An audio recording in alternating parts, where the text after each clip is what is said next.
di leen nuyu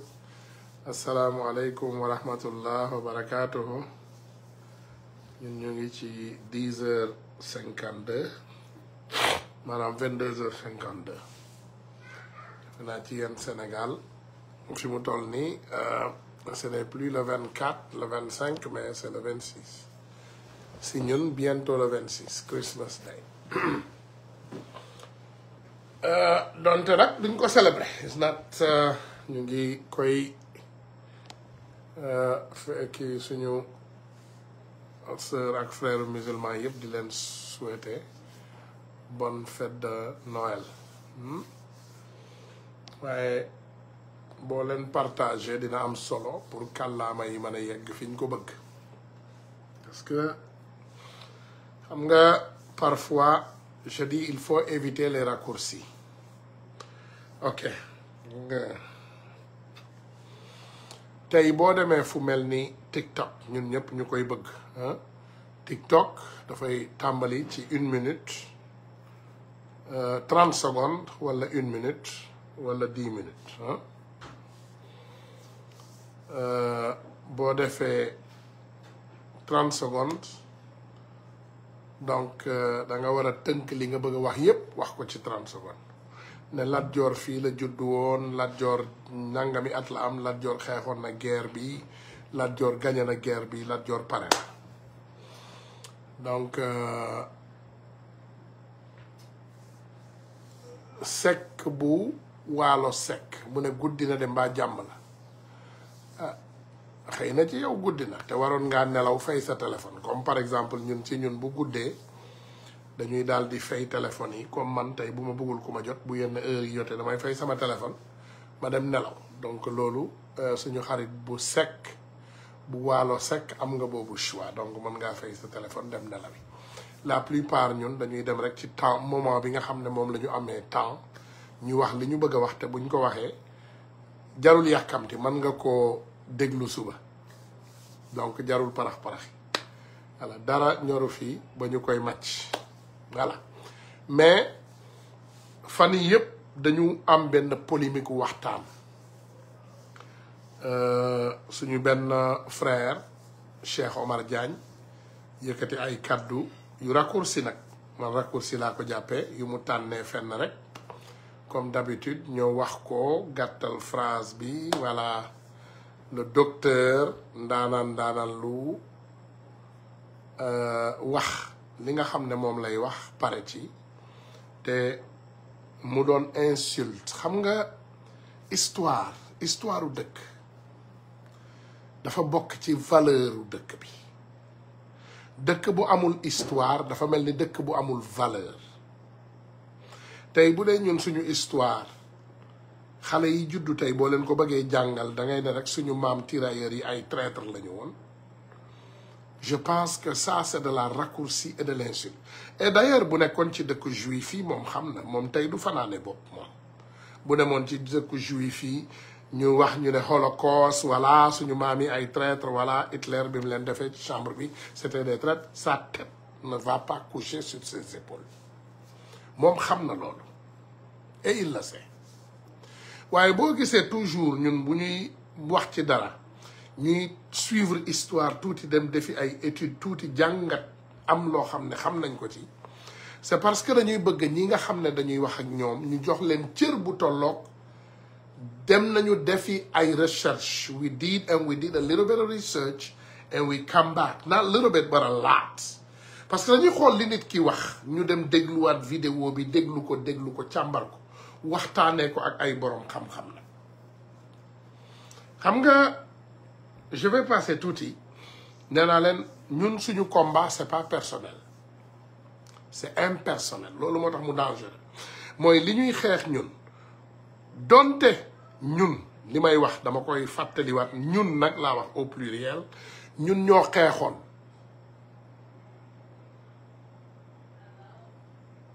ñun ñoo xeexoon indi ñi nga xam ne ñooy suñu ay njiit ñu teg leen ci pouvoir bi li leen teg ci pouvoir bi du njàmbaaru Sonko du njàmbaaru Diomaye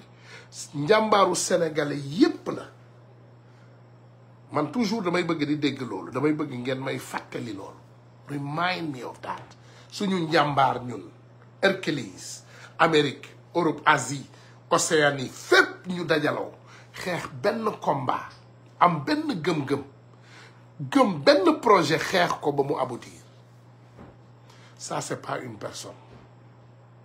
c'est pas les marabouts c'est Dieu loolu yàlla la kenn ku nekk ci yéen nag damay bëgg nga tàccu sa bopp bravo gis nga projet bi ça c'est les figures du projet c'est pas les personnes qui ont bâti et vont construire et vont faire arriver ce projet à bon port du ñaar ñii rek ñoo koy def déedéet yow bokk nga ci yow mi may seetaan man bokk naa ci man mii di wax keneen bokk na ci mi waxul keneen bokk na ci mi seetaanul ñun ñëpp kenn ku nekk daf ci war a def suñu ay responsabilité ñiy wax aussi donc bu ñu dégloo suñu frère Cheikh Omar Diagne il a oublié que peut-être il y avait l'esclavage et la colonisation ak la néocolonisation après indépendance ak yooyu yëpp nga dajale ko nga xool nombre d'années yi xam nga esclavage par exemple dans les années 1300 1400 ba dans les années 1880 et quelques bi ko Amérique di abolir it was like 1885 around there somewhere 400 et quelques ans la maanaam 400 and something years booba temps amul tirailleur li may wax nii du mbirum tirailleur parce que ñaari guerre mondiale lañ fi xam 14 18 ak 19 45 something I mean 39 45 excuse my 39 45 ñoom ñoo ko guddalee noonu sax mais presque du foofu yëpp 44 45 la rek comprendre so we had two donc première guerre mondiale bi mënuloo cee wax lu bari ci tirailleur mais deuxième bi Caaroy 44 la ñu wax n'est-ce pas donc 1944 donc tirailleurs yi ñu ngi wax ci deuxième guerre mondiale après en 1960 ñu wax indépendance après balaa indépendance ñoom ñu dem daje Berlin la fameuse what is it ndaje bi ñu dem defi Berlin balaa ñuy ñëw yegsi donc je pense que dans l'histoire bu ñu bëggee gën a dellu ginnaaw tuuti sax mën nañu ne Cheikh Anta Diop depuis l'Égypte antique les Noirs n'est-ce pas ñu ñëw ci loolu yépp Cheikh Omar il a sauté tout cela il est venu pour nous dire que nos ancêtres nos grands-pères nos oncles sont des traîtres Macky Sall ñëwoon na déjà mu ne les tirailleurs sénégalais sont les plus respectés ñoom dañ leen joxoon dessert quelle est la différence on n'était pas avec Macky Sall il l'a dit on l'a tapé sur la tête ba teg ko ci place am Cheikh Omar Diagne vient nous dire que nos ancêtres sont des traîtres et je pense que cela c'est pas acceptable donc dañuy ñaan bu dee moom am na jot mu ñëwaat et qu'il prenne son temps mu tàmbale comme ni ma la ko waxe à l'esclavage jox sénégalais yi l'histoire vraie jóge esclavage dem ci colonisation amin balaa muy ñëw sax ci colonisation waaw ñëw ci colonisation ñëw ci néocolonisation jóge ci yooyu yëpp ñëw ba léegi ci première guerre mondiale deuxième guerre mondiale jox ñu ay explication yoo xam ne mën nañ koo jàpp mu dëgër te jëfandikoo ko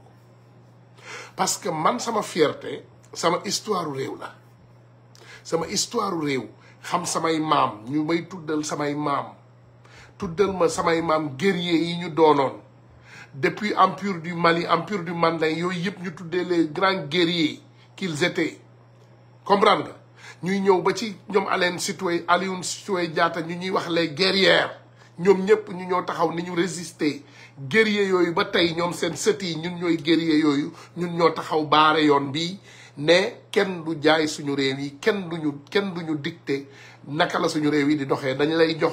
réew mi boo paree nga dem keneen ñëw si je comprends bien l'histoire nous a appris quelque chose mooy ñi xamul boo bëggul ñu xam yuuxul rek ne c'est des traîtres ëllëg ak si biir tu connais ce qui va se passer bu ñu noppee ils vont venir vous dire que ñoom Ousmane Tounkara ak activistes yooyu nekkoon Europe c'est des traîtres c'est ça qu'ils vont venir vous dire non c'est nous qui ont libéré le pays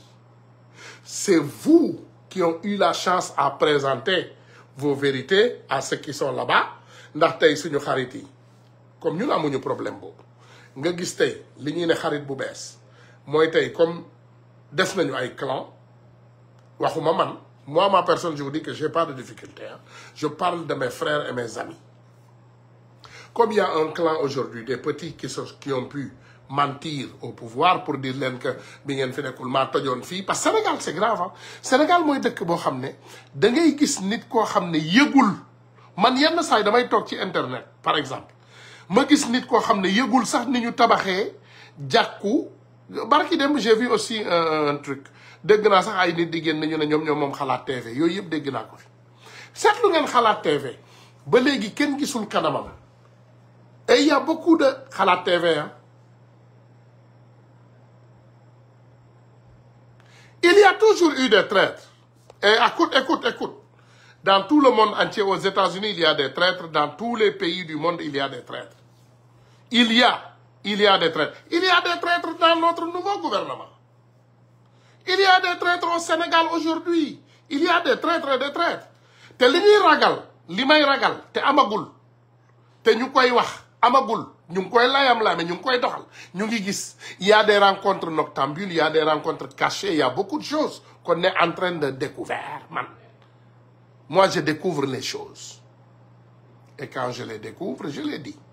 ndax man wax naa leen nee naa leen mbir mi du amaat sutura liggéey rek la ñuy def amul benn tappale donc il y a des traîtres li ñuy ragal kay mooy que ce gouvernement très avancé juum ci casting juuma ci casting di pick up ay nit di jël ay nit yoo xam ne xamuñu lu géej gi riir ci gouvernement wu Macky Sall bari na ci gis nga temps yi maa ngi gis et je le vois beaucoup avec les influenceurs yéen a ngi tudd ay turu nit yoo xam ne jegewuñu bay jub jegewuñu bay baax yéen a ngi fësal ay nit yoo xam ne ñoom ñoo fi nekkoon di ñu rey lu temps wu Macky Sall. Ils ont pris des milliards. Ils nous ont gâchés. Ils nous ont gaspillés. Ils nous ont battus. Ils nous ont tabassés. maa ngi gis ay député yuy génn. Faites attention. Faites attention de nee naa leen raccourci baaxul xam nga luy raccourci mooy Ousmane Tounkara ne la kii moo baax oh Ousmane ne la kii moo baax nga jël kooku di daw ak moom loolu mooy raccourci déedéet. càmbar leen dëgg bi am na ñu bari tey bénéficier wu nañu ci yéen wala am na ñoo xam ne dinañ ko ñëw defi ci kanam du ñooñu ñoo xeex pour projet bi aboutir projet bii dafa am ay encre dafa am ay encre comme par exemple man li ñuy wax mbaaxu jaambur yàqul dara ci sa mbaax man tey je donne tout le crédit au monde à quelqu'un comme Xalaat TV ils se sont battus corps et âme nuit et jour te kenn déggu leen nii tam-tam nii tambour mosuñu sax wax ci seen bopp te dañuy liggéey rek ak ñeneen bari na fi ils sont là hein ils sont nombreux am na fi ay doomu aadama yoo xam ne ils ont sacrifié leur vie dégguloo ma ne dañu mortgage seen vie pour projet bi aboutir mais lan ngay gis des petits je ne sais quoi voilà ñoom ñoo yor caabi palais bi ñoom ku ñu ubbilul doo dugg ku ñu tëjal doo jaar voilà c'est eux qui vont être là-bas à faire des chamboulements du n'importe quoi c'est du n'importe quoi wala nga ñu ne la prémature ñu ne la ay nit ngay woo jaar fii jaar fële wax ak kii wax ak kële ay borom maqaama il faut arrêter avec ça loolu moo tax ngeen def erreur de casting ci yenn situation yi parce que comme Cheikh Omar Diagne aujourd'hui Cheikh Omar Diagne sa seule bonne relation c'est de rencontrer Bassirou Diomaye Faye en prison et ils étaient des amis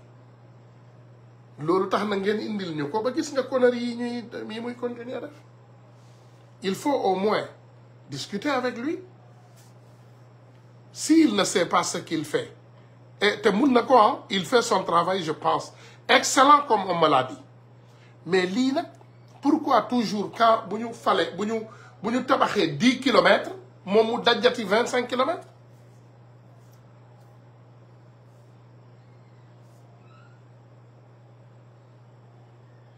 il faut arrêter on n'a pas besoin de ça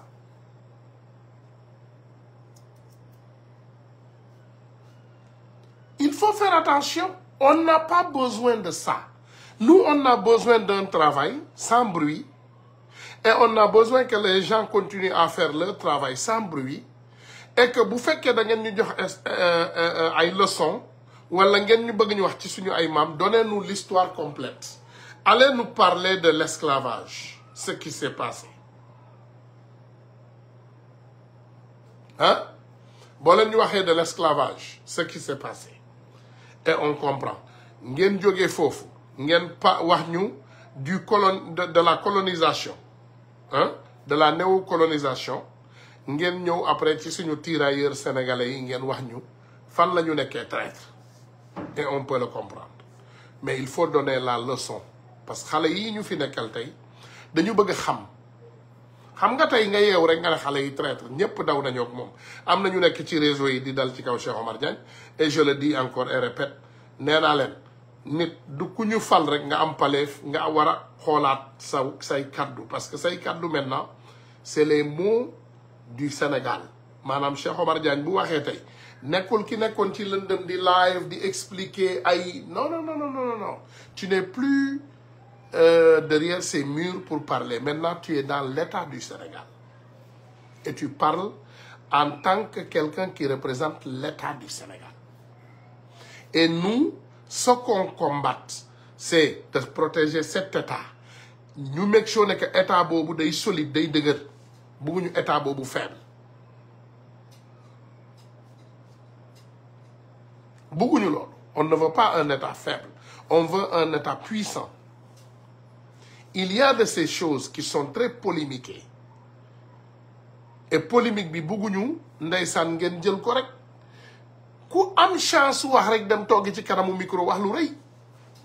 Dédét. C'est pas ça. On est des alliés. Je pense qu'on a un problème de même chemin. On est des alliés nak. On est des alliés. On est des alliés avec Cheikh Omar Diagne. Mais on n'a pas le même combat. Parce que Cheikh Omar Diagne, il n'a pas été en prison parce que dafa dem xeexi ci mbirum Ousmane Sonko wala ci mbirum projet bi dédét. Dafa am lu mu yëkëti mu wax ko ci mbirum Imam Ndaw mom ak Abdou Karim Gueye waji jaay len doolé mu jël len yobul len prison. Té combat nak combat la ndax Imam Ndaw ñun ñoko gëna bëgg ñëpp. Donc pour muy leer. C'est deux combats différents. Nous, dañu doon xeex pour benn projet aboutir. Mom dafa doon xeex wax deug yalla mais xeexam c'était différent. Et jusqu'à présent je vois que c'est différent. Parce que mom ay kaddom demul sax ci projet mom néna Diomaye Faye mo gën ci aduna bi of course ku la fal ci aduna moy gën ci aduna bi. Ça c'est votre problème. Mais ce qui nous intéresse nous moy ngir yalla ak yonent bi. Nguur gi ak ñi nga xamné ñoo leen wër bàyyi leen xel bu ñu def erreur ba ñi nga xam ne ñoom la ñu àndaloon démb ñu xeeb ñu xam nga man nag samay wax damay ne dina yendu àll waaye du fa fanaan Macky Sall avait fait des erreurs de casting il s'est entouré par des nullards hein nullards yooyu ñoo ko yàqal ba tey jii nii man naa leen ne wallahi laa leen wax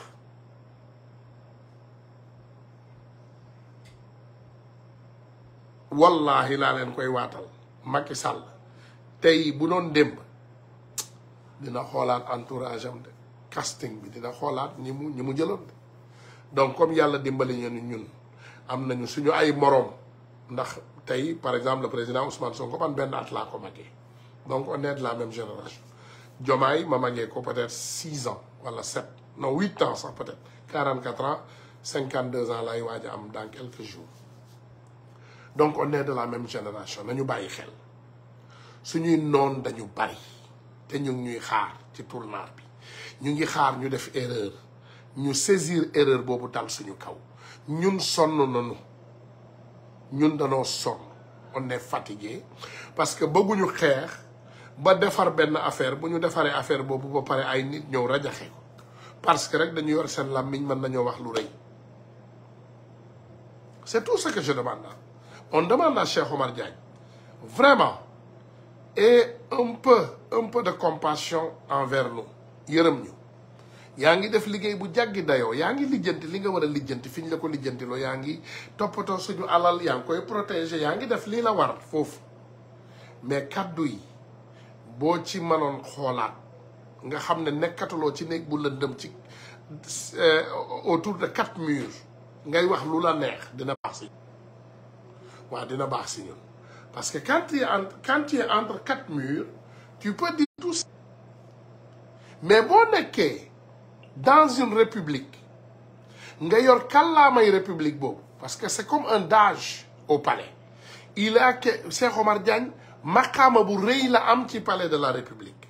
kooku ay kàddoom dafay sori kooku bu waxee Élysée France dañ koy déglu Élysée dañ koy déglu ñun ñu ngi yuuxu waa France yàq ngeen def ngeen li suñuy maam rey ngeen suñuy maam bombardé ngeen leen après vous venez nous dire que ñun suñuy maam ay traître lañu on comprend rien on comprend pas parce que ñun xam nañu ne suñu ay maam duñu ay traître loolu mooy dëgg ñun suñu ay maam duñu ay traître on est des personnes sérieuses te ñun li ñu gëm ci Sénégal dañu gëm ne Sénégal bii dafa war a changer loolu mooy dëgg dañu gëm ne Sénégal bii ay njiit yu baax lañ fa teg te incha allahu rabbi dañ ko changer te loolu la ñu gëm ba léegi donte on ne peut pas faire des omelettes sans casser des œufs xam naa ne erreur dina am fii erreur dina am fële mais ces erreurs ils sont à rectifier ndax ñun ñii ñu yor dañ ñu ne saa boo leen gisee erreur wax leen ñu ko ñun saa bu ñu gisee erreur dañ leen koy wax parce que erreur bu dee ci kaw lañ ko defee du ñu woote ci suuf wax leen ko déedéet dañ leen koy wax ci kaw pour ñoom ñu dégg ñu xam ne sénégalais yi xam ne de ah ñii ci dëgg la ñuy dox ñii ñu fi jiital de bu ñu defee lu dul naka si noonu ñii nga xam ne ñoo leen fi nekkal dinañ ko wax loolu la ñu gëm mais gëmuñu ñu toog ci situation boo xam ne tey Sénégal dinañ ko dugal ci guuta goo xam ne ndax ay nit yu décider rek ne ils vont tout dire lu ñu leen permettre ak lu ñu leen permettrewul lu ñu war a wax ak lu ñu war ta wax lu baax ak lu baaxul lu ñor ak lu ñorul lépp la ñuy wax déedéet on l'acceptera pas on va continuer à dire ce qu'il faut quand il faut le dire et cette fois-ci on va encore répéter dire et répéter que Cheikh Omar Diagne a fait une erreur catastrophique ak nu mu ko mën a waxee xam nga nag man lenn laa bañ ci nit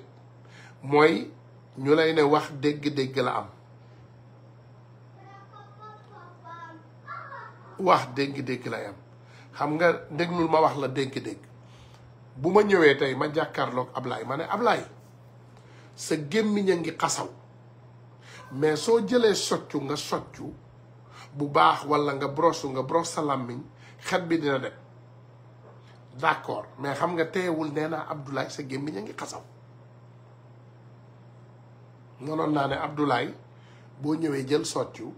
boo soccoo boo defee nii sa làmmiñ ça te fera du bien te neew moo ko sa gémmiñ a ngi xasaw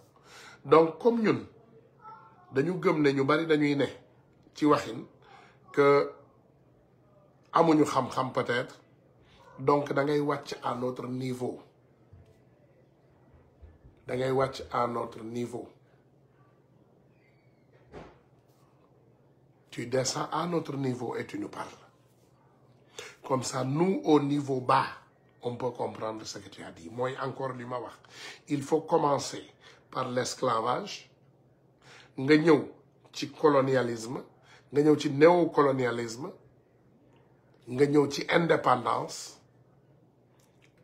and then yooyu yëpp dafay expliquer li nga xam ne loolu la sénégalais yi war a xam si ñun ak suñu ay maam mais mënuñoo toog ci ab réew tey comme ni ko suñu frère bu baax bi di waxee on a des personnes qui ont assassiné nos frères nos sœurs avec tout ce que vous avez à dire vous venez nous parler de nos grands-pères qui sont des traîtres yéen dafa am lu ñu leen sant jub-jubal jubbanti Vous êtes dans un palais de la République où il y a eu beaucoup de mal, beaucoup de voleurs, beaucoup de détourneurs, beaucoup d'assassins. Ils ont même livré des armes là-bas. Ils ont acheté des armes. Ils ont fait combien de mal? Ñooñu la ñu wax ngeen lijjanti ak suñu sàcckatu suuf yi boo ñu mënee jubbantil sax ngeen fexe yàlla dimbali ñu loolu jeex mooy les lobbying maanaam les quelques rencontres qui ne sont pas vraiment appréciées chez les Sénégalais hein? Parce que tey Sénégal boo nekkee borom maqaama le plus grand voleur du monde tu peux aller rencontrer le président et le premier ministre et quand tu es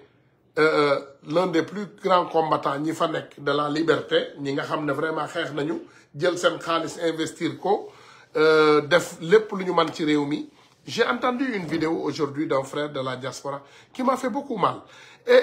la personne m'a envoyé la vidéo et bi ñu ma ko envoyé ils ont des problèmes dans certains secteurs dans le pays parce que tey Sénégal bu ñu nee jub-jubal jubbanti xam nga jub-jubal jubbanti lan la mooy ñi nga xam ne ñoo fi nekkoon dañoo jubati dañoo yàq donc seet leen noo leen mën a jubalee te jubal jubbanti xool leen yéen jub ngeen xool leen noo leen mun a jubal gars yi ba pare ngeen jubbanti li nga xam ne dañ ko yàqoon. Y a un frère qui dit et je vis ça et beaucoup de gens parmi nous le vit gars yi dañuy investir ay millions ok ci certains endroits du pays légalement gouvernement bi ñëw yees sàcc yi dañuy traquer men dañuy dem laalaale sax koo xam ne xamul sàcc bay gaañaale ci ay nit donc yooyu nañ koy bàyyi xel. bi ma dégloo vidéo bi tey ñu ne xanaa président Diomaye ak Ousmane Sonko yóbbuñu li immigré yi nekk ci diaspora bi ragal a investir Sénégal lii moo tax immigré yi dañuy bëgg a investir Sénégal waaye bu ñu investir seeni ay millions wala seeni ay milliards ay nit dóor leen te dara du leen ci fekk nee nañ nag ñu ngi passé ay loi assemblée pour loi yooyu buñ ko passé pour ñu mën a traquer nit ñu mel noonu très rapidement mais nag bi yoon seulement que waa ji il est victime du gouvernement moom nekkul victime u nit mais victime u gouvernement DG victime u DG la du ma bëgg nag pour donner le bénéfice du doute à tout le monde du ma bëgg di teg yenn vidéo yi parce que bëgguma ñu stigmatiser yenn DG yi rek mais dégg-dégg bi dina waral ki nga xam ne moom moo ko def mu dégg ko ak kiñ ko def moom it mu dégg ko ba kàllaama yi tasaaroo ba yegg fi mu war a yegg. Il y a des gens qui sont en train d'être malmenés nee nañu lépp mënuñu fexe ba gis leen ay nit ñun nag comme nekkuñ ci ay deal nekkuñ ci ay négociation ak ay business am na ay nit yuy bëgg a gis kilifa yi parce que c'est des grands investisseurs dans le pays duñ ko man parce que ancien nitu régime bi ak système bi ba léegi ñoo fi nekk ak quelques lobbying de quelques élus dañuy make sure ne ñi fi war a gis kilifa yi duñ leen gis ñeneen ñi la ñuy yombalal ñu gis kilifa bi après vous serez toujours le système après ce serait toujours le système le même système hein le système de tàppale loolu nañ ko moytu parce que daf ñuy yàqal lu ñuy yàqal buñ ko nangu tout le monde sénégalais bu ne sénégalais ba sénégalais bi juddoo Pakao wala Makka Koulibantang wala Vélingara bu dugalee demande pour gis premier ministre te mu am ay raisons yu valable te ñu saytu càmbar dafa war ko war a gis mais dégg naa rang bi dañ koy tëb gars yi dañuy ñëw joxe seen dossier Ousmane Tounkara ñëw mën naa romb ñëpp dem ngeen baal ma man d'accord ma loolu c'est de la manipulation ak tappale te loolu dafa war a arrêter jëluñu benn groupe nit boo xam ne tojuñu fenn teg leen fa pour ngeen di tappale foo leen toj xam naa mbaadu suñu kilifa yu mag yi dañu yaakaar ne yéen ñi nekk seen wet nii yéen a libéré nation bi déedéet kenn ku libéré nation bi gisuma ko fa ku dul xëy na Ngagne Demba Touré waaye yéen ñëpp ba mu tàngee ñëpp a ngi seen suufu lalu yaay yi di laqatu sangu sax def nañ ko ngeen ñuy woo ay 2 heures ak 3 heures ak 4 heures ak 5 heures du matin et on était toujours là et on a toujours les audios et les conversations donc respecté leen sénégalais bi yépp comme ñëpp a libéré réew mi respecté leen ñëpp boo leen ko deful daf leen di sonal di ngeen sonal suñu kilifa yu mag yi nekk ci kaw Amana, yes, def ngeen lu baax ñu bari ci yéen vous êtes en prison c'est vrai et vous avez combattu machallah mais c'est pas les personnes comme niñ leen ko waxee ñii ngeen di xañ pour ñuy gis kilifa yi des investisseurs et d'autres ay nit di ci ñàkk seeni ay liggéey c'est pas comme ça warul demee noonu jàpp leen ci rek comme ni ma leen ko waxee nee naa leen man je serai toujours aux côtés du peuple loolu bu ma jaralee man bu ma jaralee ma ñàkk lépp mais je vais rester aux côtés du peuple parce que j'ai promis à ce peuple ne boo leen ñu joxee réew mi dinañu doxal ni mu waree doxalin bu yàgg bi dootu fi am doo leen fi gis ay Souleymane Jules Diop doo leen fi gis ay nu mu tudd ay Madiambal Diagne doo leen fi gis ay Cheikh Yérim doo leen fi gis ay ñeneen ak ñeneen tous les petits commerçants manipulateurs là doo leen gis ñi nekkoon ci wetu Macky Sall du ñooñu ñooy ñëw ci wetu Ousmane Sonko doo leen fi gis ñii doo leen fi gis ñële et nos dirigeants sont constants gis nga Ousmane Sonko moo ëpp fulla ci àdduna bi am na loo xam ne kenn du ko ci dugal donc bu leen ci dugal Diomaye bu leen ko ci dugal nee naa leen lépp lu xew gis nga fi ma toog nii comme c'est comme le gouvernement de Macky Sall lépp lu xew midi 1h je suis au courant lépp lu xew 10h 1 minute je suis au courant donc il faut ñu def attention ñu jàppale suñu njiit yi te ñoom ñuy ay nit yu baax di ay nit yu jub di ay nit yu mën a jubal réew di ay nit yu mën a teg réew ci yoon ñu jàppale leen suturaal leen aar leen protéger leen contre la magouille parce que am na lu bari ñoom yëguñu ko nee naa la ñoom yëguñu sax lan moo leen libéré ñoom ba léegi xamuñu ñu bari xam nga dañuy toog fële tappalekat yu mag yi dañuy toog naan leen les protocoles de Rebeuss déedéet y a pas de protocole de Rebeuss qui a libéré ces gens-là c'est les combattants ñun ñoo xoj Macky Sall ba amatuloon lu mu noyyi dernier audio ndeyam bi ma enregistré Macky Sall te benn nit Macky Sall yëg ko bu ko jegee dernier saaga ndey yi ma ko saaga mi ngi fii sama téléphone ne ko 3e mandat def ngeen ko rek ñu daggati seen nangam taanu du ma ci yegg j'ai les enregistrements ñun dañoo xeex puus leen ba ñu sës marquage ak culotte ba ñu sës ñu dellu ginnaaw bul kenn jéem a accuser Ousmane Sonko wala Diomaye dara ils n'ont rien fait de mal ils sont sortis de la prison parce que leurs combattants ont combattu derrière eux ñu fexe ba ñu libéré wu nee naa leen dañu nekk di def documentaire am na jour boo xam ne am na documentaire bu ñuy travailler bis bu pare buñ ko tegee Sénégal dafay trembler dama ragal même ci hiérarchie bi mu am ñoo xam ne fal nañu leen sax dañuy delloo dañuy indi seen maanaam seen luy resignation mooy démission teg ko ne démissionné na ndax kàddu yi lu bari la ñu yor on a beaucoup de choses on a beaucoup de choses on a beaucoup de choses et on va continuer à combattre ñun jubal jubbanti rek la ñu bëgg le président Bassirou Diomaye Faye le premier ministre Ousmane Sonko ngeen toog continuer ci même trajectoire bi ngeen nekk yéen a ngi ci yoon bu baax bi ngeen xoolaat entourage bi buñ leen dugal ci dara pas de rencontre secret avec des personnes sombres il y a des personnes qui sont sombres am na ay nit yoo xam ne dañoo takk seen loxo dafa takk deret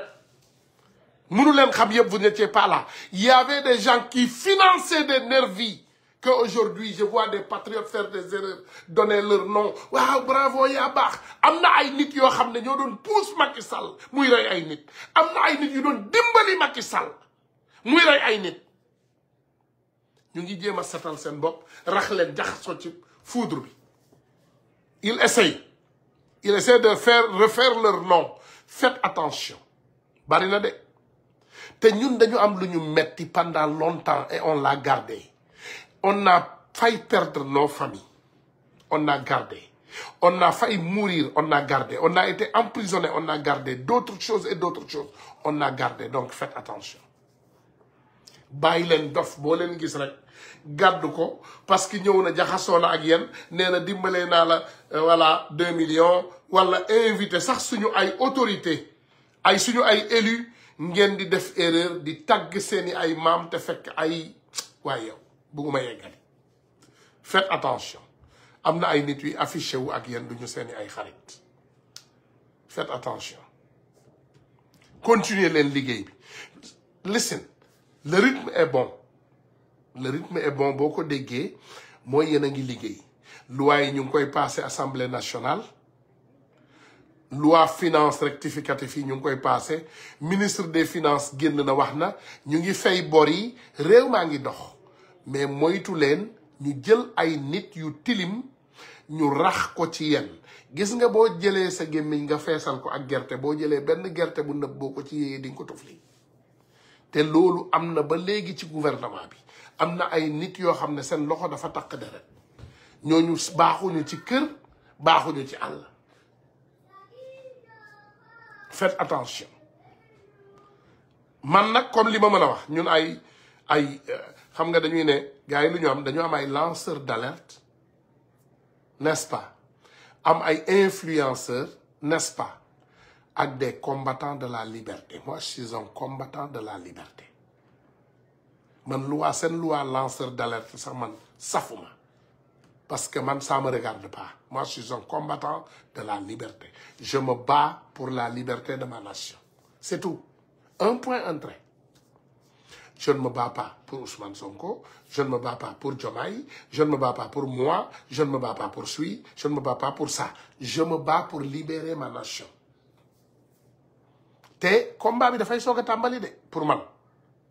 bis bu ne ma fàttali ko ba ci sama diaspora bi fii bàyyi leen ñu xel et que très rapidement ngeen bàyyi ñu xel parce que nous dans notre diaspora nos jeunes souffrent et le 20 janvier qui arrive dans quelques jours Trump va prendre le pouvoir et il y aura une catastrophe dans notre diaspora il y aura une catastrophe dans notre diaspora Trump va prendre le pouvoir le 20 janvier il y a rien on connaît rien xamuñu sax lu géej gi donc bàyyi leen ñu xel voilà Fall Ibou ku mel ni Samba Ndiaye waaw ku mel ni Samba Ndiaye et président il a résisté hein nee na voilà Samba Ndiaye mi ngi fi ba léegi xaw ma ndax mi ngi fi ba léegi peut-être il n'est plus là on ne sait pas mais faites attention il y a beaucoup de personnes on fait beaucoup d'erreurs de casting boo demaatee tuuti rek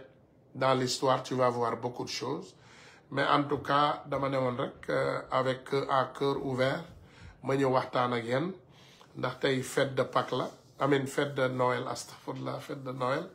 man nag li may fàtte léegi xaw ma sama xel bi la il faut ma commencer xaw ma lem laa war a lekk wala lu ma war a lekk pour xel bi gën a neex wala bopp jën voilà donc gars yi ñu ngi leen di santaat di leen gërëm xam leen ne ñun amuñu xàjj ak seen te amuñu layam-layam yi nii ngeen may gisee ni bu dee sama frère bu ma bokkal ndey ak baay ndegem sama frère yi ak sama sœur yi àndaloon ak Macky Sall la mayul dara waxatuma la ak un sénégalais lambda xam nga loolu wax ji jeex na foofu la wax ji jeexee ak nit ki ku mu mën a doon ak fuñ ko mën a fal